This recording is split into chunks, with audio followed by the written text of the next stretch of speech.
ನಮಸ್ತೆ ವೀಕ್ಷಕರೇ. ಗುರುಗಳೇ, ನನಗೆ ಯಾಕೋ ಮನೇಲಿ ನೆಮ್ಮದಿಯಾಗಿ ಇರ್ಲಿಕ್ಕಾಗ್ತಲ್ಲ ಗುರುಗಳೇ. ಏನೋ ಒಂಥರ ಕಿರಿಕಿರಿ, ಜೀವ ಭಯ ಆಗ್ತದೆ. ಏನೇ ಒಂದು ಮಾಡಕ್ಕೆ ಹೋದ್ರೂ ಮನಸ್ಸಿಗೆ ನೆಮ್ಮದಿ ಅನ್ನೋದಕ್ಕೆ ಆಗ್ತಾಯಿಲ್ಲ ಗುರುಗಳೇ. ಎಲ್ಲೇ ಹೋದ್ರೂ ಬರೀ ಏನೋ ಒಂಥರ ಹಿಂದೆ ಹಿಂದೆ ಬಂದಂಗೆ ಆಗ್ತದೆ. ಯಾರೋ ಮಾಟ ಮಂತ್ರದ ಪ್ರಯೋಗ ಮಾಡಿದ್ದಾರೆ ಗುರುಗಳೇ. ನನಗೆ ಅದು ಯಾರೆಂಬುದು ನನಗೆ ಗೊತ್ತಾಗ್ತಲ್ಲ ಮತ್ತು ಮನಸ್ಸಿಗೆ ನೆಮ್ಮದಿ ಸಿಗ್ತಾ ಇಲ್ಲ. ಅದಕ್ಕೆ ಏನು ಪರಿಹಾರ ಮಾಡಬೇಕು ಅಂತ ಕೆಲವೊಂದು ವ್ಯಕ್ತಿಗಳು ನನಗೆ ತಿಳಿಸಿದ್ರು ಏನ್ರಿ. ನೋಡಿ, ಅದಕ್ಕೆ ಪರಿಹಾರ ಏನು ಮಾಡಬೇಕಪ್ಪ ಅಂತಂದರೆ, ನೋಡಿ, ನಾಳೆ ಶನಿವಾರ ದಿನ ಏನು ಮಾಡಬೇಕಪ್ಪ ಅಂತಂದರೆ, ಒಂದು ಗಾಜಿನ ಲೋಟವನ್ನು ತಗೊಂಡು ಅದರಲ್ಲಿ ನೀರನ್ನು ಹಾಕಿ ಒಂದು ಮೊಟ್ಟೆನ ತಗೊಳ್ಳಿ. ಆ ಮೊಟ್ಟೆಲಿ ಏನು ಮಾಡಬೇಕಪ್ಪ ಅಂತಂದರೆ, ನಿಮ್ಮ ಹೆಸರು ಮತ್ತು ನಿಮ್ಮ ಕುಲದೇವರ ಹೆಸರನ್ನು ಬರೆದು ಆ ಮೊಟ್ಟೆನ ಆ ನೀರಲ್ಲಿ ಹಾಕಬೇಕು. ಆ ಲೋಟದಲ್ಲಿ ಏನೆಲ್ಲ ಹೇಳಿದ್ರಲ್ಲ, ಗಾಜಿನ ಲೋಟದಲ್ಲಿ ಅಂತ ಹೇಳಿದ್ರಲ್ಲ, ಆ ಗಾಜಿನ ಲೋಟದಲ್ಲಿ ಆ ಮೊಟ್ಟೆನ ಹಾಕಬೇಕು.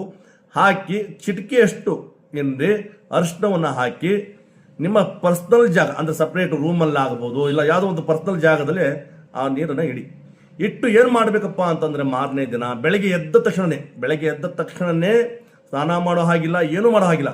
ಬೆಳಗ್ಗೆ ಎದ್ದ ತಕ್ಷಣ ಆ ನೀರನ್ನು ತಗೊಂಡು ಹೋಗಿ ಈ 3 ದಾರಿ ಸೇರುವಂಥ ಜಾಗದಲ್ಲಿ ಆ ನೀರನ್ನು ನೀವು ಚೆಲ್ಲಬೇಕು. ಅಂದರೆ ಚೆಲ್ಲೋಕ್ಕಿಂತ ಮುಂಚೆ ನಾನು ಹೇಳಿದ ಮಂತ್ರವನ್ನು ಹೇಳಿ ಏನ್ರಿ, ಆ ಮಂತ್ರವನ್ನು ಹೇಳಿ ನೀರನ್ನು ನೀವು ಚೆಲ್ಲಬೇಕು. ಯಾವುದಪ್ಪ ಅಂತಂದರೆ, ಓಂ ಶ್ರೀ ಮೃತ್ಯುಂಜಾಯ ನಮಃ ಅಂತ ಈ ಮಂತ್ರವನ್ನು ಹೇಳಿ ಏನ್ರಿ ಆ ನೀರನ್ನು ನೀವು ಚೆಲ್ಲು ಬನ್ನಿ. ಸಾಕು ವೀಕ್ಷರೇ.